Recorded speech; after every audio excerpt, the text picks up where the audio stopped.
Vice chairman overseas Pakistani commission Punjab نے down news سے خصوصی گفتگو کرتے ہوئے بتایا ہے کہ 2014 سے قائم شکایت سیل میں سابق صوبائی حکومت صرف 4000 اوورسیز پاکستانیوں کی شکایات کا ازالہ کر سکی۔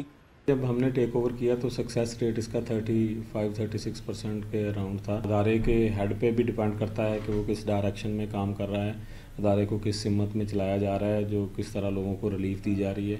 کچھ کانسٹیٹیوشنل ایشوز بھی تھے جو ہم جن کو ڈیل کر رہے ہیں۔ وسیم اختر کا کہنا ہے کہ سمندر پار پاکستانیوں کے مسائل کے جلد حل کے لیے پنجاب اسمبلی میں اپنی سفارشات بھجوا رہے ہیں، جس کا مقصد ریکارڈ تک براہ راست رسائی حاصل کر کے شکایات کا بروقت ازالہ کرنا ہے۔ ایک اداروں کے ریکارڈ تک ڈائریکٹ ایکسیس مانگی ہے، تاکہ ہوتا یہ ہے کہ جتنے بھی یہ ریونیو کے میٹر ہیں زیادہ ان میں پٹواری یا تحصیلدار انوالو ہوتے ہیں، ریکارڈ ٹیمپرنگ کے معاملات ہوتے ہیں، تو پھر ہمیں جب ریکارڈ کی ضرورت پڑی ہے تو ہم پھر انہی کے پاس جاتے ہیں۔